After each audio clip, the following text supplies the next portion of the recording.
So welcome to the finals of the Challenge League of the Swiss Sailing League. So we are here at the wonderful Lake Vierwaldstätter See and in the Yacht Club of Luzern. So we have 14 teams competing, 3 days of regatta, and it will be great. Should've had it down by now.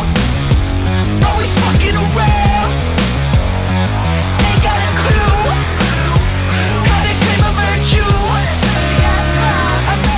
In the beginning we got a nice breeze coming from the city of Luzern. It was quite tricky because the wind was very shifty and very gusty. Then the wind dropped and it shifted completely to the other side, so we had to change the course, and we managed to sail another regatta from the wind from the other direction.